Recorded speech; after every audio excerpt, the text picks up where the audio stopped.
Hi there and welcome to another Raid Shadow Legends video. I'm IceMan and today, we're going to do a champion guide on Brakus The Shifter, the original Team Wolf. Oh, absolutely amazing champ. Hey, Surf's up?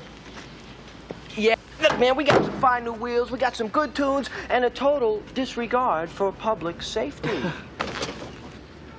These waves are mine. We'll all be planning out a route we're gonna take real soon. Surfing USA. Alright, no, he's not an amazing champ. He's good champ. I will say that. He's a decent legendary. But he's one of these champs that I'd say is situational. I'm going to be honest, he's a force affinity, which is great. The meta for the most part is lots of magic champions, so force affinity is great. Attack based, obviously, came out in last year's Halloween event. It is a very cool champion, definitely a very cool looking skin. Like I say, he's the original Team Wolf. He's the guy who's going to get it done. I'm not blowing smoke up your ass. He's a cool champ, and he can be fun to play. Can he be used everywhere? No, he's not an everywhere champ. But he is definitely a very solid champ with some very solid skills. Speaking of solid skills, let's go take a look at them, shall we? So first up, and I do love the artwork, just even on his skills here. So we have Innocent Blood with this really cool shield thing going on. It attacks one enemy and heals this champion by 15% of the damage inflicted. That's pretty solid for an A1, I have to say. Now, I will say straight off, this guy's not booked. I can't afford to book champions anymore. I'm not booking champions anymore. This game needs to release a way to book champions. Quite frankly, if it doesn't do so very soon, I will probably leave Raid for other games, because it is really frustrating pulling these great champs. You spend the money, you spend the time, you pull all these legendaries, and unless you're going to spend a fortune that I don't have, and quite frankly I don't want to spend on a game. It's a game, it's supposed to be fun, it's supposed to be a side thing. I don't mind spending a bit of money here and there, but I definitely don't want to be spending the money I used to spend on it.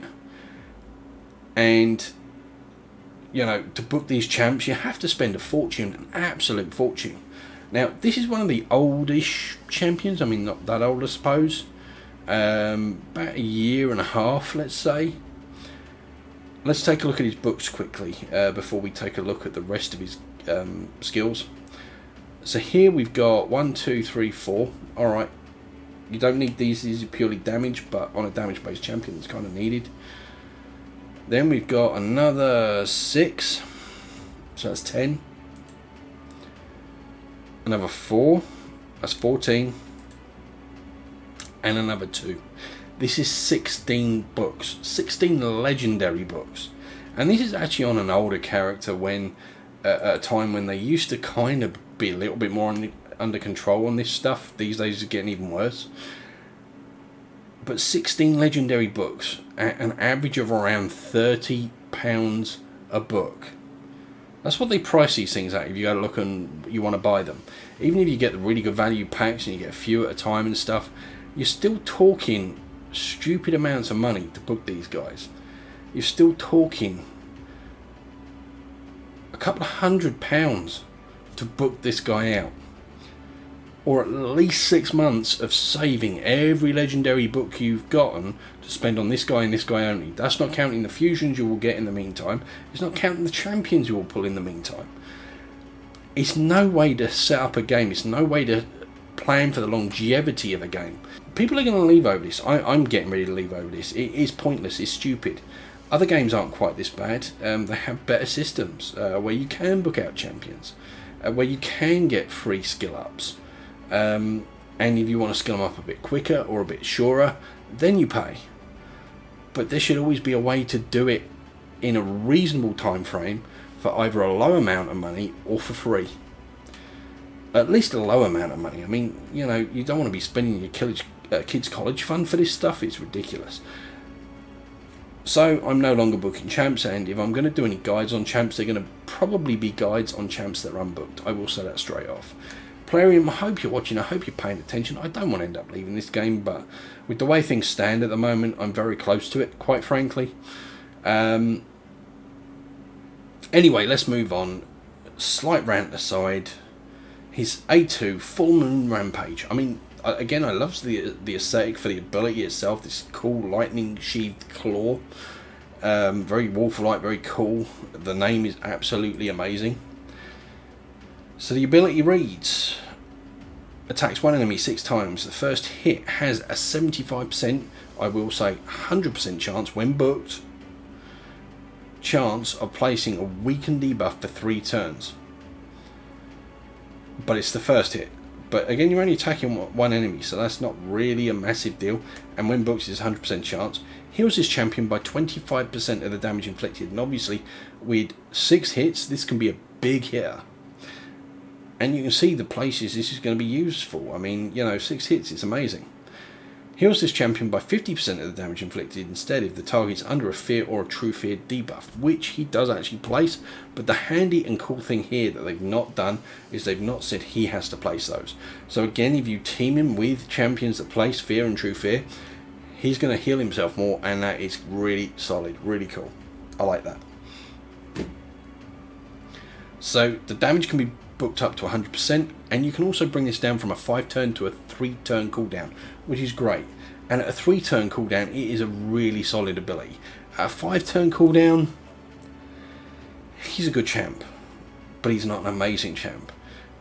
Like so many of these legendaries, and sorry, we're kind of back on the rant again, the problem with the way Plarium's built these champs is for them to be really good, really useful, you need to book them. For you to book them, you need to spend a lot of money on them. It's no way to set up a game. So unfortunately, at the moment, he's a good champ, he's a decent champ. For him to be a great champ in your roster, he will probably require books. If you've got the books, great. If you don't, he's somewhat worth investing in. He's certainly worth investing in for Faction Wars. But other than that, he may not make your squads and stuff, because without booking, you're just not going to want to. So his next ability, his A3, Hunter's Howl, places a 50% increase attack buff on all allies for 3 turns, which is really solid, by the way. Then attacks one enemy 3 times. I actually really like that ability, it's cool. Each hit has a 50% chance of placing a true fear debuff for 1 turn, has a 50% chance of placing a fear debuff on 2 random enemies for 1 turn if the true fear debuff is placed. So he attacks one person, he's got 3 hits. Each hit has a 50% chance of placing a true fear. He's got a fairly decent chance of placing true fear here. And if he does place the true fear, he's then also got a 50% chance of placing a fear debuff on 2 random enemies for 2 turns. It's solid. It's a good solid ability, and then obviously has synergy with his other abilities. You can buff the damage. You can increase the chance by a further 25%. Bringing this up to a 75% chance, which is really solid, really solid. Like I say, without books he's a good champion, with books he's a really good champion. It's one of those things. You can also decrease the cooldown from 5 to 4, which again is massive. It's big. At 5, it's hit and miss, Again, solid champion, not amazing champion without the books.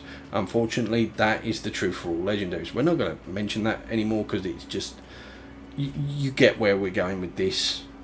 Books equals better champion, no books equals not necessarily such a great champion.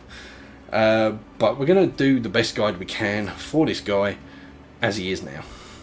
I mean, I've actually got a few books, but actually I'm still currently putting them into a different champion, and I'm also currently waiting to place those books until the next clan versus clan to help my clan out. I'm not a fan of clan versus clan at all. I don't go out of my way for clan versus clan, because I think it's just a crock of crap, quite frankly, designed to drain us of all our resources. What I will do is things like this, where I've got a few books, I can put them into a champion. I will wait until clan versus clan, just so that I can help my clan out. Things like that I'll do. Trying to get my dailies done, stuff like that, But I'm not going to bend over backwards to do it. I'm not a big fan. Anyway, so yeah, moving on. Beast Mode, his passive. Again, the artwork for this ability is really cool. The name's really cool. It kind of reminds me of some game, old arcade game where you used to play a wolf or something, and it'd go into beast mode and it'd turn into a wolf, and you know, really cool. I like it. So it's a passive effect. Damage increases by 40% when this champion's HP drops below 40%. So below 40%, this guy is a beast. So I will say straight off, I do not have this guy in the gear that I cannot think of right now. Swift Parry. There you go. I suddenly remembered it. Swift Parry gear is a really solid idea for this champion, because when he's below 40%, he does more damage. 40% more damage, that's quite big. And you can decrease this passive, which unfortunately has turns on it, and a lot of turns at 7, down to 5. Again with a couple of books. Active effect revives this champion with 20% HP when killed, immediately grants an extra turn. So the cool thing here is it hasn't activated yet. It tends not to activate willy-nilly. It's not like whenever he drops below 40% this happens. The passive effect I think happens without the turns, and the turns really kind of affects the active effect. That's the way this passive reads to me.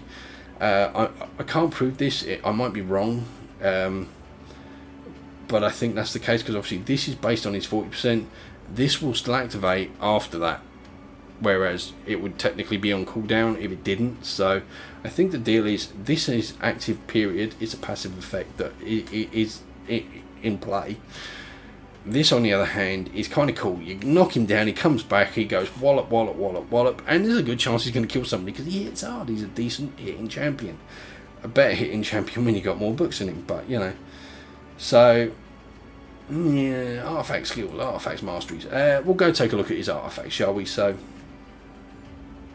how have I built this guy? We'll take a look at his total stats.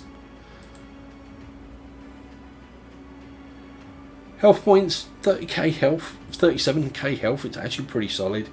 3.8k attack, again not bad, you know, 5 would be better. But I'm not running him in full on 6-star gear all over the place, and I don't have fully optimized gear and all that. 1.5k defense, again it's not bad, it's enough to give him a little bit of survivability. 192 speed, not amazing but not bad for a DPS character. Critical rate 88%. Yes, I know that's a little bit low. I would like this a bit higher. I did try, but with the gear I had spare and everything, I couldn't quite nudge it up that little bit higher, which is a bit of a shame. But I do have the crit damage up to 236, which is really solid, really healthy. So really good. Debuff accurate resistance is, you know, 125. I've not concentrated on it, but where I had it, I buffed it. Accuracy. Now I did actually try to really get this guy's accuracy up, I will say that straight off. 388. It's not the highest you're going to come across, but it's decent for sort of gold arena and whatnot. And the idea being that he can place that fear and true fear and stuff, which, you know, they're really useful abilities. So I wanted him placing them. Plus also he does that weaken, and again you want him placing that, so it makes sense. And for me, his most viable place is probably the arena, rather than anywhere else. What gear have I got him in? You can put him in anything really. Swift Parry is a good one for him, because if you can keep him alive and at low health, obviously he does more damage. Then when he finally does die, he'll still come back and take advantage of that passive. So Swift Parry is actually a very solid idea for him if you're going to use him regularly. For me, I tend to only use him for faction wars really, in all honesty.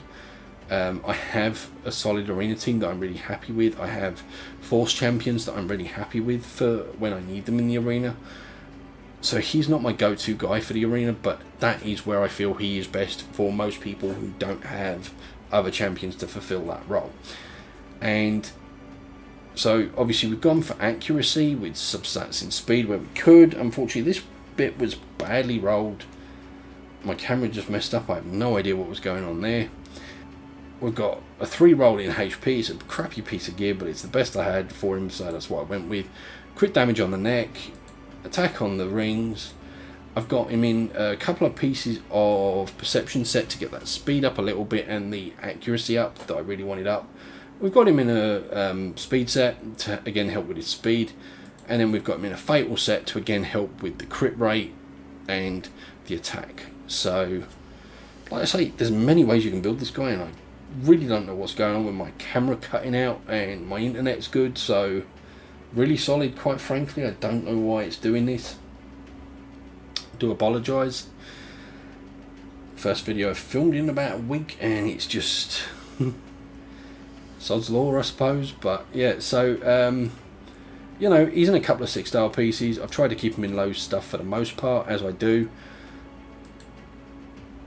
Masteries, now he is not fully masteried, he's close to it, but he's not quite there.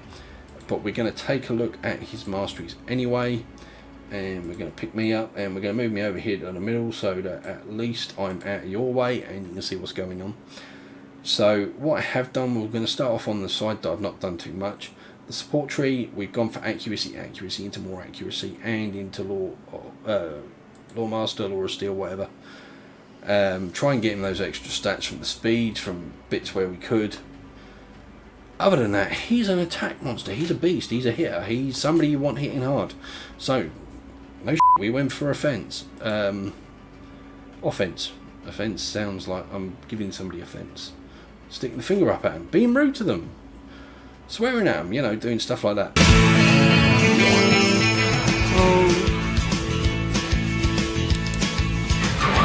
Anyway, that's not me. I'm a nice guy, you know. I don't do stuff like that.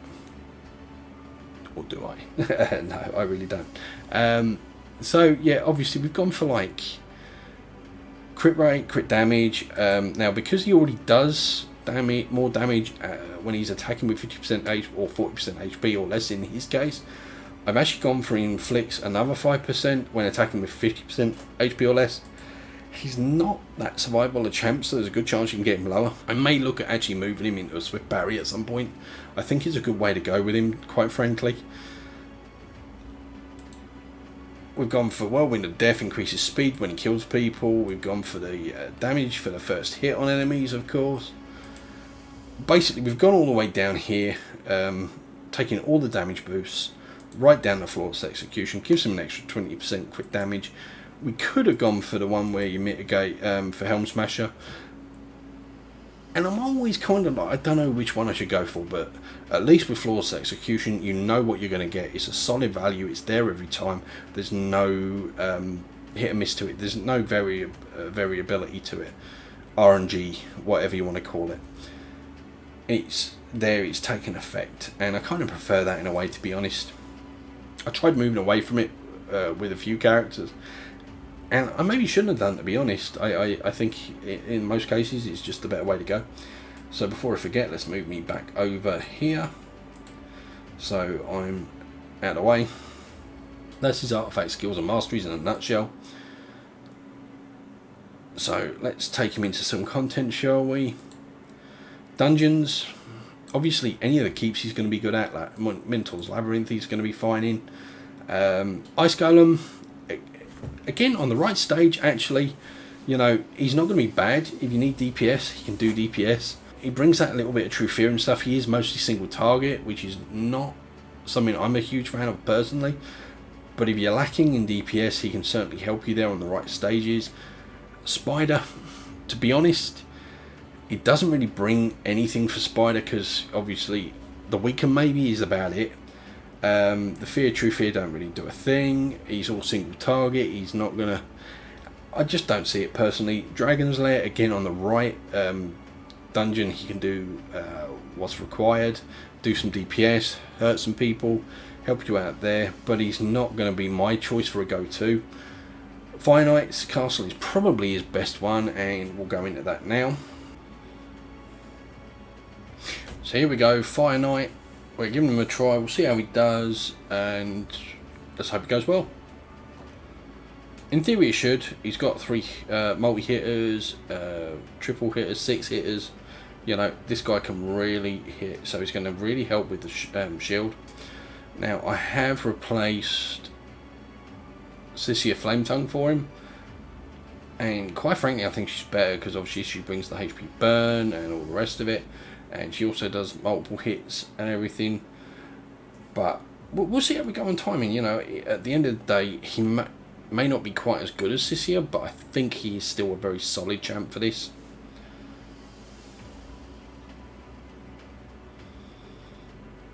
So obviously we're through the first wave pretty quickly.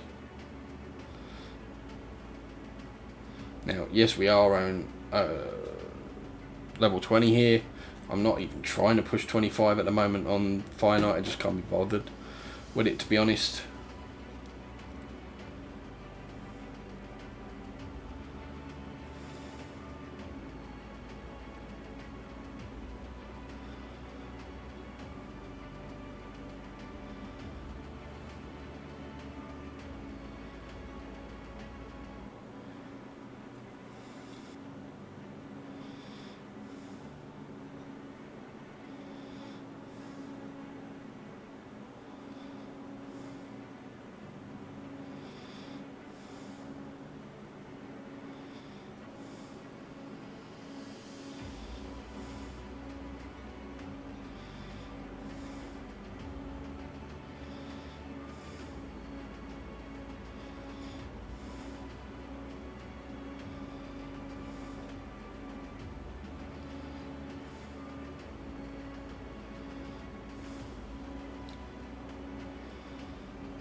We got through that shield, nice and quick and easy. Obviously he's great for that, and he's doing solid damage. Other than that, obviously, don't get me wrong, the main champions here are characters like Allure, characters like Coldheart, and we know that they're the crown jewels of this sort of run.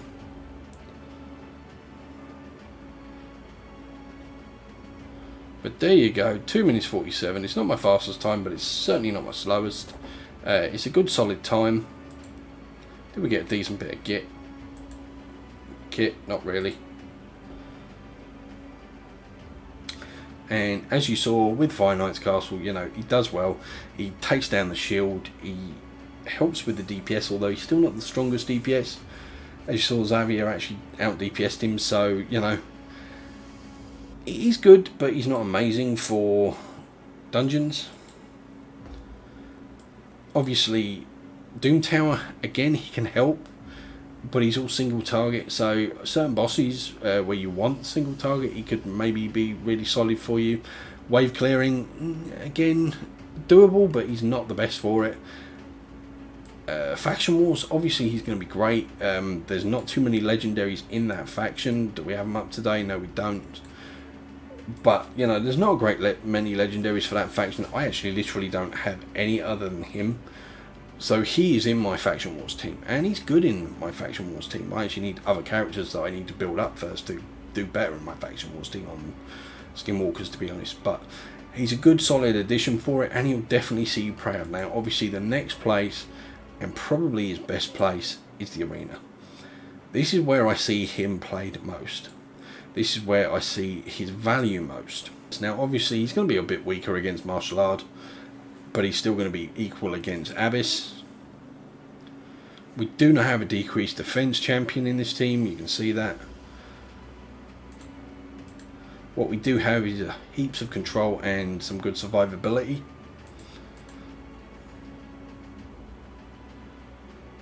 Right, so we only locked out 2, so we're going to lock out everybody else.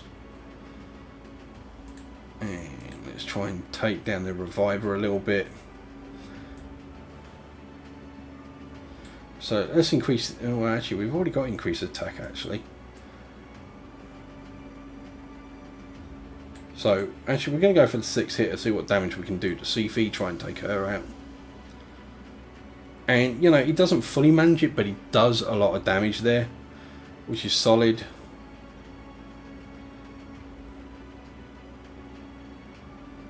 Ooh, he's getting low already. Alright, he's dead. And he's coming back. And now he's got a good solid hit, so let's go.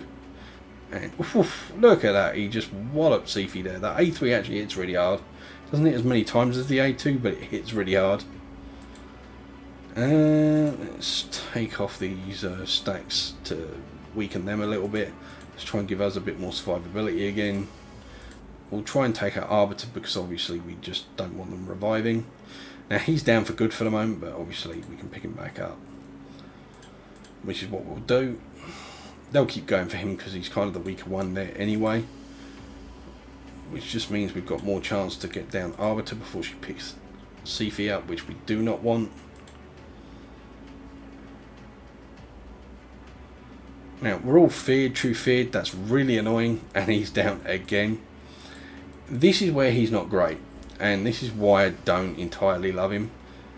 He's a bit on the weak side, so unless you've got some really solid support around him to keep him up, because he doesn't have the AoEs, he struggles to kill people.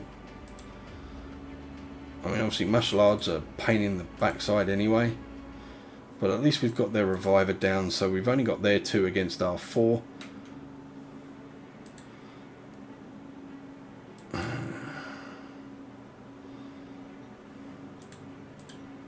Make that 3 because he's down again, and that is part of the problem.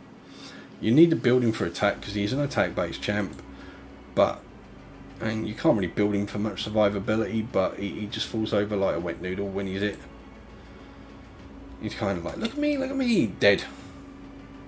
Like a dog playing dead, you know. Playing dead dog. Dead dog. You know, I wasn't trying to make a pun there, but, you know, it definitely is. I wish he was actually playing dead rather than actually dead. That would be a bit better, but obviously we do not have his A3 or whatever it is booked out, so, or his passive. So that will take a while to come around again, but we can pick him up here. Wasn't necessarily any need. And unfortunately he did some work there, but let's face it, the rest of the team actually provided a lot more than he did, and any other DPS slotting into that role would have done a better job.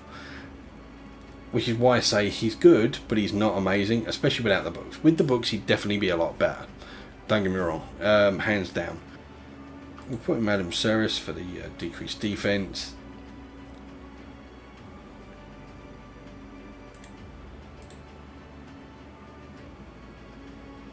See what we can do here.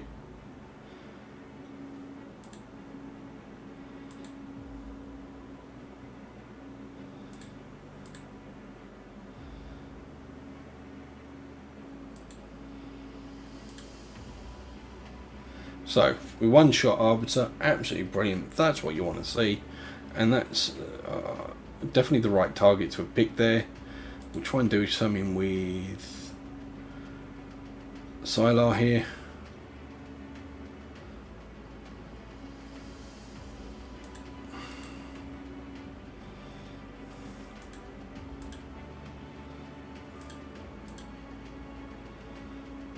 Right, we'll definitely take out their other DPS, which we do easily.